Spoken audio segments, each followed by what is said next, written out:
Good morning. I think we are live. We've just finished our morning yoga in our 28-day kickstart program. And yeah, yoga with Bindu after our higher intensity session. So feeling good. Give me a hello, give me a hi if you are in at the moment. Had quite a lot of questions this week, and by far the most common question has been about breakfast. Morning, Caroline. Give me a hello if you are in. Let me know you're watching. By far, is breakfast the most important meal of the day? Should you exercise before or after breakfast? And also, I could probably throw in eating after 6 p.m. Should you eat after 6 p.m.?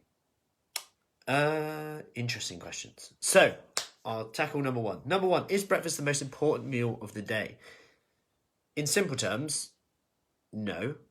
It's just as important as any other days. And if you think back, what does breakfast mean? Breakfast means breaking the fast. Whether you break the fast at 6 a.m. when you wake up, or 7 a.m. when you wake up, or 11 a.m., that's still counted as breakfast. So in some studies, they actually count your first meal of the day as up to like 11 a.m. in some studies.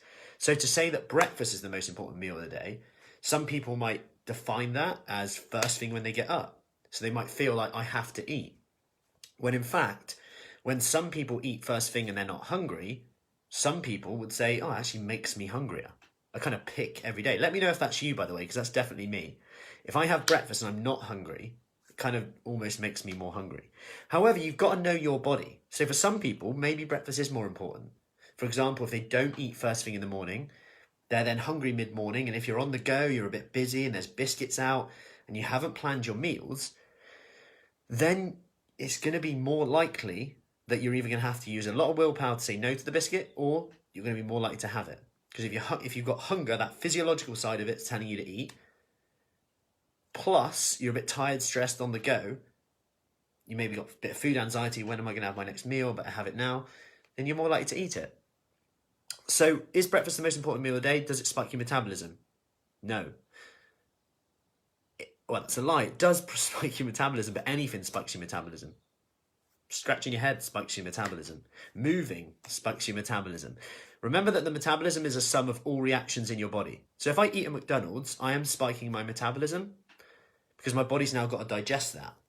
Now, does that mean that that's a good thing? Of course not, because the calories that I'm coming in are higher than the metabolism spike. Okay, so that's similar with breakfast. If you're eating breakfast just to spike your metabolism, you're not going to be able to eat you're going to have to eat so much that the calories will be higher than the metabolism spike anyway. So that's almost the wrong reason to eat breakfast for. If it stops you snacking, go for it. If not, eat when you're hungry. As long as you plan your meal. For example, if you know that you get hungry at about 11 or 10, maybe have your first meal then, if you can, if it suits your lifestyle. And what you might find is if you normally struggle with afternoon picking, you might find that as you delay breakfast because you've delayed breakfast, as you delay lunch because you've delayed breakfast, that means it's easier in the afternoon to deal with that hunger pang or the boredom eating. Morning, Dawn. I hope that makes sense. Let me know if it does. That's the view on breakfast. There's basically, whether you have breakfast or not, it's still overall intake that counts. Number two was about, should you exercise before or after? Should you eat before or after exercise? What I would say with regards to this is it does depend. There are some benefits, you could say, to exercising without eating, but there's also some benefits to exercising with eating. For example, if you get up and your only time to exercise is literally straight away, you haven't got time to eat and then let the food digest and then exercise, I would say get the exercise in. Doing it is more important than anything else, rather than thinking about what's optimal and the 1%. Plus, doing it fasted, you might get some benefit in terms of being a little bit depleted with your carbohydrate stores. Your body might be better at using fat as a fuel. Doesn't mean you'll burn more fat. But on the opposite side, eating before might be quite important if you take certain medications. It also might be important just so that you feel like you've got more energy. If you've got more energy, you might then hit the workout harder and actually burn more calories from it throughout the day. So that's a benefit. However, for me, if I do delay breakfast and sometimes say I wake up and I'm a little bit hungry, if I just have a coffee, get straight into exercise, I'm actually okay. Then afterwards, I've delayed breakfast. Going back to this idea, if I delay my breakfast, I generally have a bit of a better day. If I have breakfast at like 5 a.m. when I'm up, I kind of want my lunch at 9 a.m. Whereas if I just get on with my morning, have my breakfast with the family, but like with the kids at like 8, 8:15, then I'm all good till lunch and my day kind of goes a bit smoother. So again, it's about fitting this to you. Your overall intake is what counts most. So I will finish off with the 6 p.m. thing. Is it true you shouldn't eat after 6 p.m? So in terms of a physiological point of view, your body won't discriminate whether you eat late or early. It's your overall intake that counts. It doesn't really matter. However, the reason why some people might go, I stopped eating after 6 p.m. and it made me lose weight, is consider this. Morning, Sue. Consider this. What foods do you eat generally after 6 p.m? Generally, what type of foods would you eat after 6 p.m?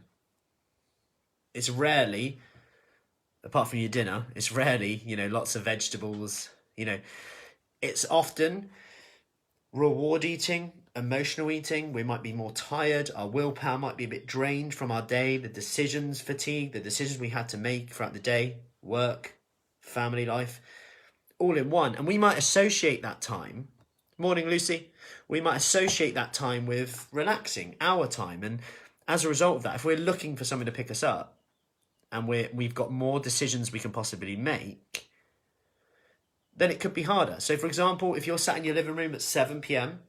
and the kids come in with crisps and nuts and you're like, should I eat it? I'll have a few. Yeah, come on, I'll have a few. You've got a decision to make. You either use willpower or you don't. Or if you reverse this and you say you just committed to saying, I'm going to stop eating after 6 p.m. or whatever time, you might just go, I just don't eat at that time. There's fewer decisions to make. And you've got to know what personality. I'm not saying one way is better than the other at all. Because you can I eat quite late quite often. Depends on the day. What I would say is if you have a huge meal before bed, you might find that you don't sleep so well, potentially. But at the same time, don't go to bed hungry.